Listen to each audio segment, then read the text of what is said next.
ಕಣ್ಣು ಕನಿಕರಿಸಿ. ಎರಡನೇದಾಗಿ ನಾವು ನೋಡ್ತೇವೆ, ಇವರಿಬ್ರು ಯಾಜಕರು, ಇವರಿಬ್ರು ಲೇಯವರು, ಇವರು ಪ್ರಾರ್ಥನೆ ಮಾಡಾರೆ, ಇವ್ರು ಎಲ್ಲ ಗೊತ್ತಿರೋರೆ, ದೈವಿಕವಾಗಿರುವಂತ ಆಲೋಚನೆ ತಿಳಿದವರೇ, ಸ್ಕ್ರಿಪ್ಚರ್ಸ್ ಗೊತ್ತಿದೆ, ಆದ್ರೆ ಟೈಮ್ ಇಲ್ಲ. ಇವನಿಗೆ ಟೈಮ್ ಇದೆ. ಎರಡನೇದಾಗಿ ಸಮಯ. ಮೊದಲನೇ ದೇವರ ಸಾನ್ನಿಧ್ಯ, ಎರಡನೇದೇನು ಸಮಯ ಕೊಡಬೇಕು. ಸಮಯ ಕೊಡಬೇಕು ದೇವರ ಕೆಲಸಕ್ಕೋಸ್ಕರ. ಅವನಿಗೆ ಅದನ್ನು ಮಾಡ್ಲಿಕ್ಕೆ ದೇವರು ಅವನಿಗೆ ನೇಮಿಸಿದನಂದ್ರೆ ಅದಕ್ಕೆ ಅವನು ಟೈಮ್ ತಗೊಳ್ಬೇಕು. ಅದಕ್ಕಾಗಿ ದೇವರು ಅವನನ್ನು ಆರಿಸಿಕೊಂಡಿದ್ದೇನೆಂದ್ರೆ ಅದಕ್ಕೆ ಟೈಮ್ ತಗೊಳ್ಬೇಕು. ಅದನ್ನು ಮಾಡ್ಲಿಕ್ಕೆ ದೇವರು ಅವನಿಗೆ ಹೇಳಿದನಂದ್ರೆ ಅದಕ್ಕೆ ಸಮಯ ತೆಗೆದುಕೊಳ್ಬೇಕು. ಬಹಳ ಜನರು ಏನೇ ಕೇಳ್ರಿ, ಎರಡು ವಿಷಯ ಇಲ್ಲ ಅಂತಾರೆ. ಒಂದನೇದು ಟೈಮು, ಎರಡನೇದು ಯಾಕೆ ಮಾಡಿಲ್ಲ, ದುಡ್ಡಿಲ್ಲ. ಯಾಕೆ ಮಾಡಿಲ್ಲ, ಟೈಮ್ ಇಲ್ಲ. ಯಾಕೆ ಮಾಡಿಲ್ಲ, ಗೊತ್ತಾಗ್ಬಿಡ್ತು. ಯಾಕೆ ಮಾಡಿಲ್ಲ, ಹಿಂಗಾಯ್ತು. ಟೈಮು ದುಡ್ಡು ಯಾವಾಗ್ಲೂ ಇಲ್ಲ ಇಲ್ಲ ಇಲ್ಲ ಇಲ್ಲ ಅಂತಾರೆ. ಯಾರಂತಾರೆ? ನೀವೇ.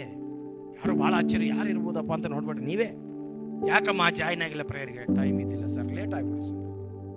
ಯಾಕಮ್ಮ ಇದು ಮಾಡಿಲ್ಲ, ದುಡ್ಡು ಇದ್ದಿಲ್ಲ ಸರ್, ಆಗ್ಲಿಲ್ಲ ಸರ್. ಎಷ್ಟೋ ಜನ ಗಂಡು ಮಕ್ಕಳು ಯಾಕಪ್ಪ ಮಾಡಿಲ್ಲ, ಟೈಮ್ ಇದ್ದಿಲ್ಲ ಸರ್, ಫುಲ್ಲು ನಿದ್ದೆ ಹೋಗ್ಬಿಟ್ಟಿದ್ದೆ ನಾನು. ದೇವರ ಸಾನ್ನಿಧ್ಯದಲ್ಲಿ ಸಮಯ ಕೊಡೋದನ್ನು ಕಲೀರಿ.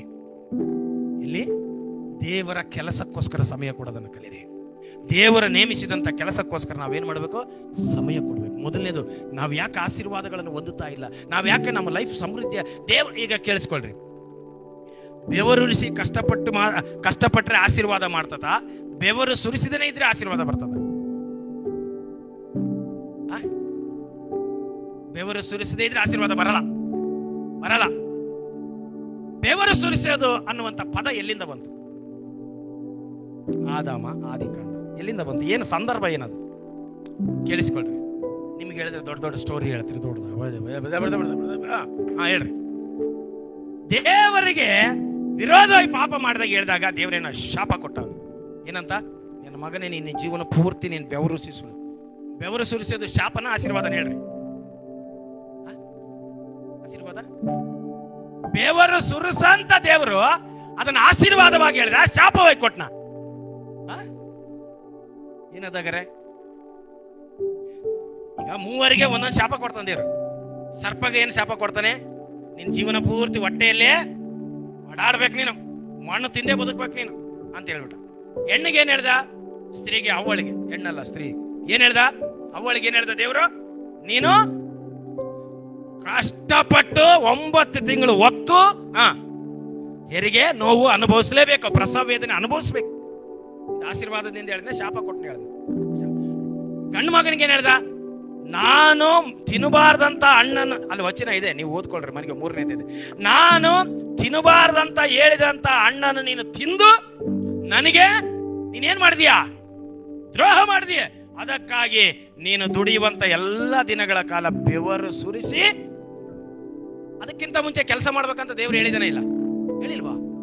ಅಯ್ಯಪ್ಪ, ಬಹಳ ಕನ್ಫ್ಯೂಸು, ಅಥವಾ ಅರ್ಥ ಆಗದೆ ಹೇಳ್ತಾ ಇದ್ರು, ಅಮಾಯಕರ ತರದ ಹೇಳ್ತಾ ಇದ್ರು, ನನ್ನನ್ನು ಅಬ್ಜೆಕ್ಷನ್ ಮಾಡ್ಬೇಕಂತ ಹೇಳ್ತಾ ಇದ್ರು. ಒಂದೇ ವಚನ ತೆಗಿರಿ. 15ನೇ ವಚನ ಓದ್ರಿ, 2:15. ನಾನು ಓದ್ತೀನಿ ನೋಡ್ರಿ.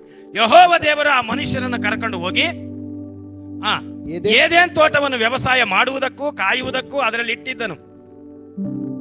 ಇದಲ್ಲದೆ ಯೆಹೋವ ದೇವರು ಆ ಮನುಷ್ಯನಿಗೆ ತೋಟದಲ್ಲಿರುವಂತ ಎಲ್ಲ ಈಗ ದೇವ್ರು ಮಾಡಕ್ ಹೇಳಿದ್ನಲ್ಲಿ, ಕೆಲಸ ಮಾಡಕ್ ಹೇಳಿದ್ನಿಲ್ಲ, ವ್ಯವಸಾಯ ಮಾಡಕ್ ಹೇಳಿದ್ನಿಲ್ಲ, ಕಾಯ್ದಕ್ಕೆ ಹೇಳಿದ್ನ, ಮಾಡಕ್ ಹೇಳಿನ.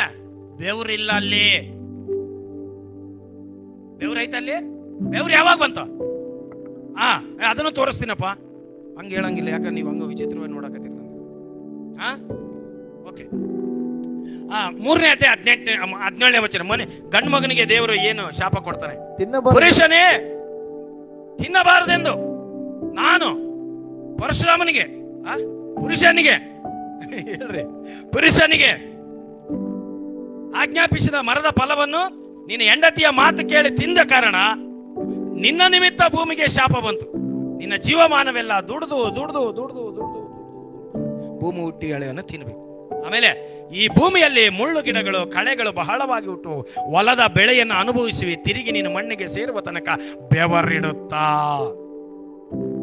ಅದಕ್ಕಿಂತ ಮುಂಚೆ ಬೆವರಿದೆಯಪ್ಪ, ಕೆಲಸ ಮಾಡು ನೀನು ಅಷ್ಟೇ. ನೀನು ಸುಮ್ಮನೆ ಹಿಂಗ್ ಮುಟ್ಟಪ್ಪ, ನಾನು ಆಶೀರ್ವಾದ ಮಾಡ್ತೀನಿ. ಇವಾಗ ಹಂಗಿಲ್ಲ, ನೀನೇ ನೋಡಿ ನಿಂತೀನಿ, ಬೆವರು ಇಳಿತದ ನನಗೆ. ಇದು ಶಾಪ ದೇವ್ರದು. ಮನುಷ್ಯನಿಗೆ ಬೆವರು ಇಳಿಸಿ ಕಷ್ಟಪಡ್ಬೇಕನ್ನುವಂಥದ್ದು ದೇವರು ಕೊಟ್ಟಂತ ಶಾಪನೇ ಹೊರತು ಅದು ಆಶೀರ್ವಾದ ಅಲ್ಲ. ನಾವು ಆಶೀರ್ವಾದವನ್ನು ಹೊಂದಿಕೊಳ್ಳಬೇಕಾದ್ರೆ ನಂಬರ್ 1 ಯಾವ ತರ ಕೆಲಸ ಮಾಡ್ಬೇಕು, ನಾವು ಯಾವ ತರ ನಾವು ಕಾರ್ಯನಿರ್ವಹಿಸುವ. ಕೆಲಸ ಇಲ್ಲದೆ ಆಶೀರ್ವಾದ ಇಲ್ಲ, ಕೆಲಸ ಇದೆ ಆದ್ರೆ ಬೆವರಿಲ್ಲ ಅಲ್ಲಿ. ಹಾಗಾದ್ರೆ ನೀನು ನಾನು ಮೊದಲನೇದಾಗಿ ದೇವರ ಸಾನ್ನಿಧ್ಯವಲ್ಲಿ ಇರಬೇಕು. ಎರಡನೇದಾಗಿ ದೇವರಿಗೆ ಏನ್ ಮಾಡ್ಬೇಕು, ನಾವು ಸಮಯ ಕೊಡ್ಬೇಕು.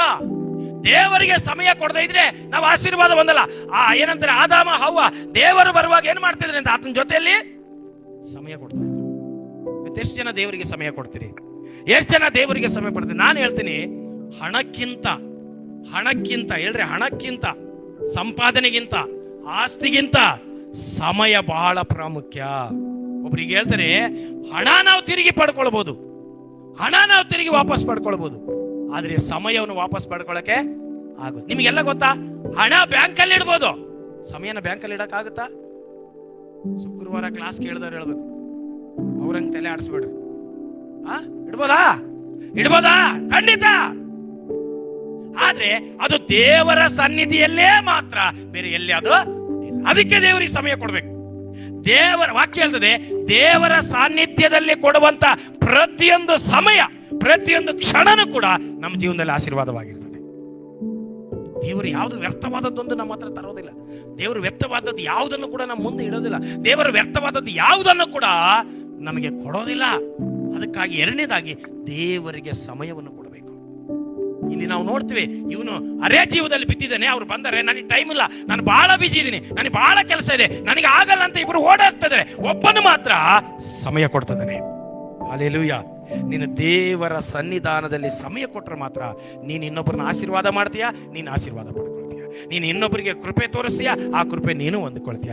ಇನ್ನೊಬ್ಬರಿಗೆ ನೀನು ಸಹಾಯ ಮಾಡ್ತೀಯಾ, ಸಹಾಯವನ್ನು ನೀನು ಹೊಂದಿಕೊಳ್ತೀಯ. ನೀನು ಸಮಯ ಕೊಡದೇ ಇದ್ರೆ ಸಮಯವನ್ನು ಹೊರತುಪಡಿಸಿ ಎಷ್ಟು ಜನ ಸಮಯವನ್ನು ವ್ಯರ್ಥವಾಗಿ ನಾವು ವೇಸ್ಟ್ ಮಾಡ್ತಾ ಇದೀವಿ, ಎಷ್ಟು ಜನ ಸಮಯ ಎಕ್ಸ್ಟ್ರಾ ಕೆಲಸ ಮಾಡ್ತಾ ಇದೀವಿ, ಎಷ್ಟು ಜನ ಆ ಸಮಯವನ್ನು ಸದುಪಯೋಗ ಮಾಡ್ಕೊಳ್ತಾ ಇದ್ದೀವಿ, ಎಷ್ಟು ಜನ ಆ ಸಮಯವನ್ನು ದುರುಪಯೋಗ ಮಾಡ್ಕೊಳ್ತಾ ಇದೀವಿ.